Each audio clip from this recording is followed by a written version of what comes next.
SBI junior associate examination का notification कब आएगा? जिस स्टूडेंट को देखो, जिससे बात करो, हर स्टूडेंट के मन में यही क्वेरी है कि सर नोटिफिकेशन कब तक आएगा। लेकिन मेरा हर एक स्टूडेंट से काउंटर सवाल यही रहता है कि चलो नोटिफिकेशन कब आएगा वो तो हम डिस्कस करेंगे ही। आप ये मुझे बताइए, क्या आप इस एग्जामिनेशन के लिए रेडी हैं? ये ज्यादा जरूरी चीज है, ये ज्यादा इंपॉर्टेंट चीज है जिसपे हम फोकस करें। And when I am saying कि दैट हम रेडी हैं या नहीं, मेरा मतलब प्री और मेंस दोनों से, केवल प्री से नहीं है, राइट? तो ओवरऑल अगर मैं आपको बताऊं, सारी चीजें हम डिस्कस करेंगे related to the notification, vacancies, तैयारी किस तरीके से करनी चाहिए, इस पे हमारा ज्यादा ध्यान रहेगा। बिकॉज नोटिफिकेशन आने से ज्यादा जरूरी है, उसके बाद नोटिफिकेशन आने के बाद आपका प्लान ऑफ एक्शन क्या होना चाहिए, उसके बाद करोगे क्या। नोटिफिकेशन तो चलो आ गया, लेट सपोज ये अगस्त चल ही रहा है, सितंबर एंड में या फिर अक्टूबर में नोटिफिकेशन आ गया, तब तक आपको प्लान करना है ना कि आपके पास लगभग एक्सपेक्टेड इतने नंबर ऑफ डेज हैं, तो उसको डिस्ट्रीब्यूट कैसे करें, कैसे आप प्री और मेंस की तैयारी एक साथ करें। तो आप इस पे ध्यान थोड़ा सा कम रखें कि कब आएगा, मेजरली अपना ध्यान इस पे रखें कि आप उस एग्जामिनेशन के लिए आपकी तैयारी कितनी है, उसमें आपको क्या क्या चीजें और इनपुट देनी है और एड ऑन करनी है, उस पर आपका ज्यादा फोकस होना चाहिए, ठीक है। तो आज की इस सेशन में हम शुरुआत तो डेफिनेटली करेंगे, थोड़ा सा हम ट्रैक रिकॉर्ड देखेंगे, ट्रेंड देखेंगे एसबीआई जूनियर एसोसिएट एग्जामिनेशन का, वैकेंसीज एंड ऑल का, प्लस साथ ही साथ ज्यादा फोकस हमारा रहेगा तैयारी कैसे करें, कितने नंबर ऑफ डेज हैं, कैसे डिस्ट्रीब्यूट करें, कैसे हम प्लान करें, राइट। तो जैसा आप देख सकते हैं, अगर मैं 2021 से बात करूं, 2021 में 5000 वैकेंसीज आपकी आई थी। नोटिफिकेशन कब आया था आपका? अप्रैल में आया था, राइट। तो अगर आप मंथ देखेंगे तो कोई भी ऐसा खास ट्रेंड नहीं है। देखिए अप्रैल में था, उसके बाद सितंबर में आ गया अगले साल, उसके बाद नवंबर में आ गया 2023 में। अगर मैं और स्पेसिफिक बात करूं तो नवंबर मिड के आसपास नोटिफिकेशन आया था। उसके बाद वैकेंसीज तो चलो यहां बढ़ी गई थी, साथ ही साथ प्री आपका अगर आप देखते हैं तो जैन को था। नवंबर अगर मिड आसपास आप देखें तो पूरा दिसंबर एक पूरा महीना, साथ ही साथ कुछ दिन आपके जैन के 6 जैन को, मतलब वहां पर भी मल्टीपल डेज में एग्जामिनेशन था। तो ओवरऑल आप मान के चलिए नोटिफिकेशन के बाद 35 से 40 दिन बाद आपका प्री हो जाएगा। उसके बाद आप देखिए प्री जैन के चलो फर्स्ट वीक मान लो, मेंस आपका हो गया था फेब में। तो मतलब यहां पर भी लगभग आपको 30 से 35 दिन मान के चलिए, ठीक है। तो हमें जो प्लान करना है वो उस हिसाब से करना है कि हम नंबर ऑफ डेज को, अच्छा अगर मैं 2024 की बात करूं तो देखिए अगस्त आपका ऑलरेडी चल ही रहा है, ठीक है। तो सितंबर लास्ट में, अक्टूबर के आसपास बहुत अच्छे से चांसेस हैं कि नोटिफिकेशन आ जाए, राइट। तो उसके बाद फिर आपका मेंस एग्जामिन प्री एग्जामिनेशन, फिर आपका मेंस एग्जामिनेशन, तो उतने दिन अप्रोक्सीमेट अगर हम कैलकुलेट करें तो उस हिसाब से आपको प्रैक्टिस किस तरीके से करनी है। तो अगर मैं डेज की बात करूं, चले डेज से पहले थोड़े से कट ऑफ देख लेते हैं, एक फटाफट से एक ओवरव्यू कर लेते हैं। जिस एग्जाम को हम फाइट करने जा रहे हैं, तैयारी कर रहे हैं, उससे रिलेटेड सारी चीजें आपको पता होनी चाहिए। तो देखिए out of normal exam pattern है वही जो आपका होता रहता है, 35 35 30, 100 क्वेश्चन, 100 मार्क्स के, 20 मिनट की सेक्शनल टाइमिंग, ये चीजें आपको देखने को मिलती हैं। तो आउट ऑफ 100 अगर मैं बात करूं तो देखिए जो थोड़े से आपके बड़े स्टेट्स हैं वहां पे कट ऑफ, जैसे कि आप बात करें केरला की, देखो 76, राइट। अदरवाइज सब में अगर आप देखते हैं तो एटलीस्ट 60 टू 65, इतनी मतलब ये जनरल कैटेगरी की इस रेंज में तो आप प्रैक्टिस, मतलब आपकी मॉक टेस्ट वगैरह में स्कोर इतना तो आपका आना ही चाहिए, ये तो मिनिमम है। लेकिन कई स्टेट्स में ये इसके बियॉन्ड भी जा रहा है, जैसे कि आपके सामने केरला है, 76 हो गया।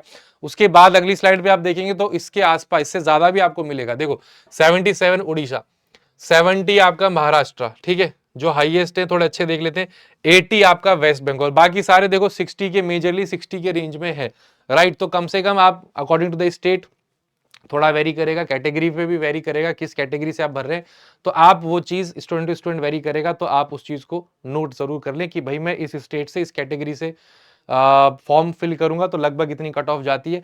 जनरल कैटेगरी की अगर मैं बात करूं तो आप जब भी मॉक टेस्ट दें, मैं तो कहता हूं आप हमेशा 75 टू 80 स्कोर करने की कोशिश करें, राइट। तो अगर थोड़ा बहुत गलत हो भी जाएगा then also you will be safe, बाकी स्टेट पे भी थोड़ा सा डिपेंड करेगा ही।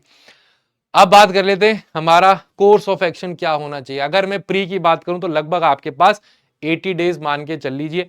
आपके पास अगस्त ऑलमोस्ट खत्म हो ही गया, सितंबर आपके पास पूरा है, 30 डेज उसके मान लो, 31 डेज, ठीक है। उसके बाद अगस्त हो ही गया, सितंबर, उसके बाद आपका अक्टूबर में हम एक्सपेक्ट कर सकते हैं। तो लगभग आपके प्री में, क्योंकि नोटिफिकेशन के बाद जैसा हमने देखा था पिछले साल, तो आपके लगभग 30 टू 40 डेज आपको वहां पर भी मिल जाते हैं। तो लगभग on an average 70 to 80 days आप मान सकते हैं कि इतने आपके प्री में हैं। और इसके बाद आप 30-40 डेज और ऐड कर लीजिए, लगभग ऑन एन एवरेज तो 110 दिन आपके पास है आपके मेंस एग्जामिनेशन में, राइट। तो अब आप इस 110 दिन के हिसाब से आप तैयारी करें। अब ये जो एक महीना प्री और मेंस के बीच में होगा, उसमें थोड़ा सा रिवीजन, थोड़ा सा कि इनफैक्ट सारा मेंस रिलेटेड ही करना है। तो जब हम प्री और मेंस की तैयारी साथ में करेंगे, वहां पे हम थोड़ा सा कम वेटेज दे सकते हैं मेंस को, लेकिन पूरा आउट ऑफ टच नहीं जाना है। यही सारी बातें हमें यहाँ पे डिटेल में समझनी है, और केवल समझनी नहीं, अपनी तैयारी में डेली की बेसिस पे एग्जीक्यूट भी करनी है, राइट। तो अब एज अ फ्रेशर देखो, जितनी भी चीजें हम यहां पे डिस्कस करेंगे, मैं एज अ फ्रेशर को कंसीडर करके ही डिस्कस कर रहा हूं कि जिस स्टूडेंट ने जस्ट अभी तैयारी शुरू करी है under the guidance of family members, relatives, या फिर किसी से भी इंस्पायर होके, ठीक है, कुछ नहीं पता उनको, किसी सब्जेक्ट के बारे में कुछ नहीं पता है, ठीक है, एकदम जीरो से स्टार्ट करनी है, तो फिर आपकी क्या अप्रोच होनी चाहिए। एंड अगर ऑलरेडी आपने तैयारी शुरू कर दी है, कर रहे थे, तो अपर हैंड आपके पास ऑलरेडी है, आप इन चीजों को स्किप कर सकते हैं, बिकॉज ये थोड़ी सी बेसिक आपकी स्ट्रेटेजी है। तो आपको देखो करना क्या है, हर एक सब्जेक्ट का जो हर एक टॉपिक है, बेसिकली आपको थ्योरी से ही स्टार्ट करना है। सुनने में आपको बहुत ऐसा लगेगा सर यही तो होता है, इसमें नई बात क्या है? नई बात यह है कि आप थ्योरी तो पढ़ लेते हैं, उसके बाद आप एक फ्लो, प्रॉपर फ्लो होना चाहिए जो चीजों को समझने का, वो फॉलो नहीं करते। थ्योरी पढ़ ली, आधी अधूरी में ही आपको कॉन्फिडेंस आता है कि ये तो आसान है, सीधे आप यूट्यूब पे चले जाते हैं, रैंडम क्वेश्चंस देख लिए, वहां पे रैंडम कोई, जिसकी भी आप क्लास देख रहे हो, रैंडम कोई ट्रिक लगा के सॉल्व कर दिया, आपको मजा आ गया। उसके बाद जब आप मॉक टेस्ट देने बैठे, तो आपको समझ में आया कि यार वो चीजें तो कुछ और ही थी, बेस मेरा अभी तक क्लियर नहीं है, ये आपको खुद रियलाइज हो जाता है, राइट। उसके बाद आपको क्या करना है, एक बार अगर आपको थ्योरी पे कॉन्फिडेंस आ जाता है, उसके बाद आपको इनफ इजी क्वेश्चंस, जनरली आप फोकस नहीं करते, आपको लगता है बार बार क्या ही करना, नहीं, इनिशियल स्टेज में जब आप तैयारी कर रहे हैं, शुरू की है, उस स्टेज में इजी क्वेश्चंस की बहुत वैल्यू होती है, क्योंकि उस फेस में हर एक चीज फ्रेश होती है, आपके दिमाग में नई नई चीजें सीखी होती है, नया नया चैप्टर आपने पढ़ा होता है, उसको मजबूत करने के लिए, उसको एकदम परमानेंट मेमोरी में फिक्स करने के लिए जरूरी है कि आप इजी क्वेश्चंस बहुत ज्यादा प्रैक्टिस करें इनिशियल फेस में, राइट, सो दैट आपकी कंसेप्ट क्लियरिटी और ज्यादा स्ट्रांग हो, और आपको कॉन्फिडेंस आए। और यही सब चीजें जब आप मॉडरेट टू डिफिकल्ट क्वेश्चंस करोगे, आपकी हेल्प करती हैं, राइट। तो ये क्वेश्चंस आपको हेल्प करते हैं to gain speed and concept clarity. उसके बाद आप प्रीवियस ईयर क्वेश्चन सॉल्व करो, तो और ज्यादा कॉन्फिडेंस बूस्ट होता है। जब हम रेडी हैं, उसके बाद आप देखते हो अच्छा पिछले साल ये आया था यार, अगर मैं इस एग्जाम में होता इस वाले में, तो मैं तो इसको अच्छे खासे स्कोर ले आता। तो आपको अच्छा फील गुड फैक्टर आता है कि प्रीवियस ईयर क्वेश्चंस करके, प्लस साथ ही साथ आपको एक, आप जो तैयारी कर रहे हैं, एग्जामिनर जो पूछ रहा है, दोनों के बीच में सिंक भी होना चाहिए, उसका भी आपको क्लियर कट आइडिया लग जाता है, ठीक है। उसके बाद आप धीरे धीरे मॉडरेट टू डिफिकल्ट क्वेश्चन से बढ़ सकते हैं। ये आपको हर एक सब्जेक्ट में, हर एक टॉपिक पे अप्लाई करना है, तब जाके आप एकदम एग्जाम रेडी होंगे फॉर एनी क्लरिकल और पीओ लेवल एग्जामिनेशन। और क्या करना है आपको, राइट। अब ये तो बात हो गई, एक हमारे दिमाग में अप्रोच है कि हाँ मुझे इस तरीके से पढ़ना है, लेकिन पढ़ना कितनी देर है, कब पढ़ना है, वो भी तो अब करना है। दिन में केवल प्लान करके बैठना तो नहीं है कि मैंने प्लान कर लिया आज 12 घंटे पढ़ूंगा, उसके बाद आप सो गए, कुछ किया ही नहीं, नहीं, वो 12 घंटे पढ़ने भी तो है। अब वो कैसे आप पढ़ोगे?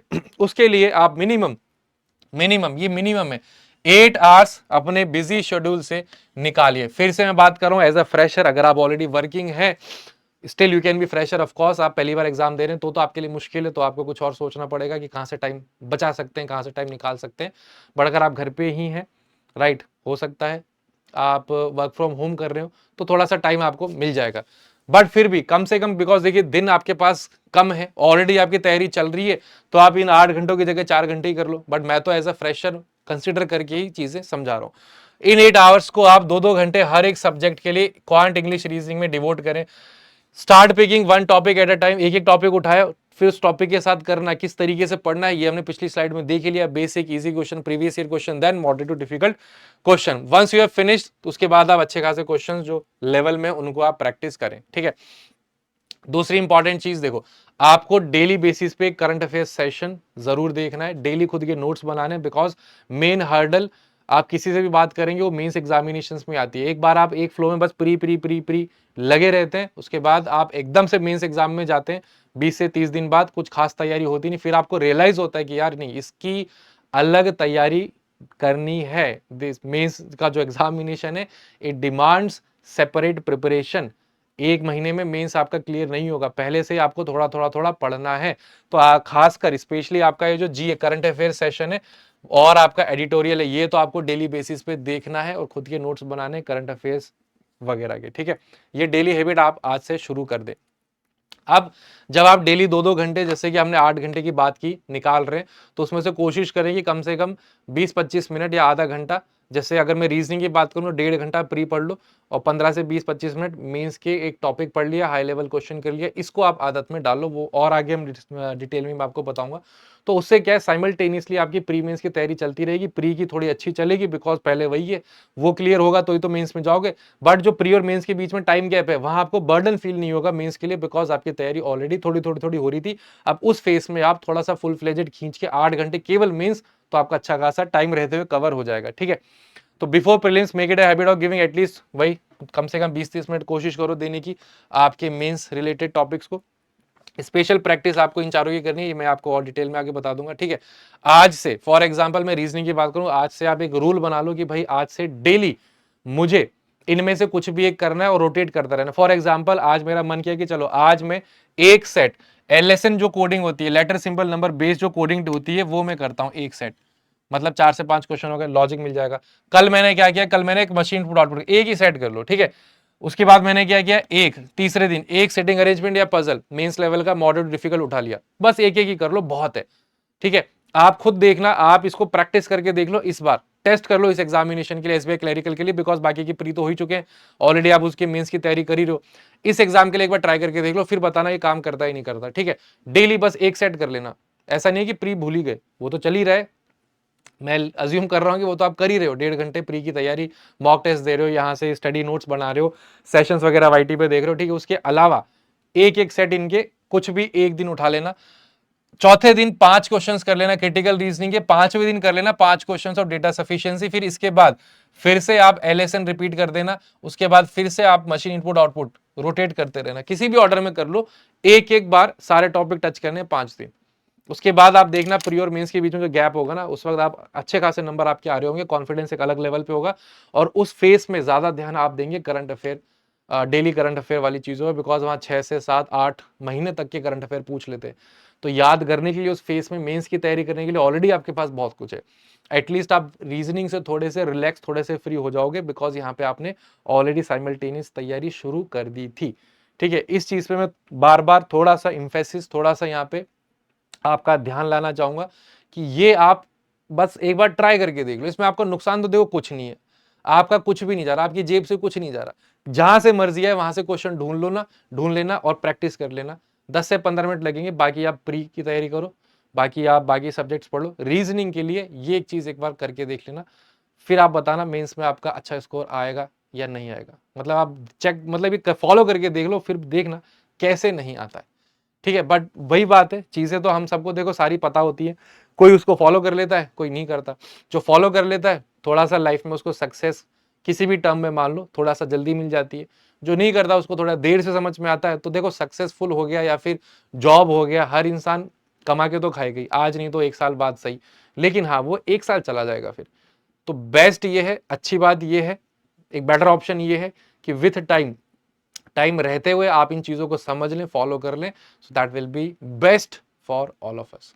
ठीक है, प्रीवियस ईयर क्वेश्चंस मेंस के आप नहीं करते हैं, प्री के देखो आप इतने सारे करते हैं, मेंस के मुझे नहीं लगता कोई भी करता होगा, वो भी आप एक आदत बनाए। प्री मेंस के आपके सारे सब्जेक्ट्स के आपको प्रीवियस ईयर पेपर सॉल्व करने हैं। किसी भी गाइडेंस के लिए, किसी भी क्वेरी के लिए आप इस टेलीग्राम को ज्वाइन कर सकते हैं, this is my official Telegram group. And आपके लिए आने वाले दिनों में आपको एक foundation course specially for 2025, right, freshers के लिए स्पेशली, जिनका टारगेट अब 2025 के सभी एग्जामिनेशन, एक बेहतरीन फाउंडेशन कोर्स आपके लिए होगा। And SBI PO, IBPS PO से रिलेटेड बैचेस भी आपको देखने को मिल ही गए। अब एक एक के पीछे आपको नहीं जाना है, then you can go for the super pack. आप अकॉर्डिंग टू योर नीड आप फॉलो कर सकते हैं, 6 महीने का, 1 साल का, 18 मंथ्स का, बीच बीच में आपको अच्छे खासे डिस्काउंट्स मिलते रहते हैं। तो आप सिंपली एक कोड यूज कर सकते हैं GRV to get the maximum discount, right. So related to SBI junior associate कुछ भी आपको पूछना हो, डिस्कस करना हो, आप बेशक कमेंट सेक्शन में पूछ सकते हैं, डिस्कस कर सकते हैं, और टेलीग्राम ग्रुप पे कनेक्ट करके आप पर्सनली भी मुझसे चीजें क्लियर कर सकते हैं। ठीक है, so thank you all for watching this video, have a wonderful day, take care and good bye.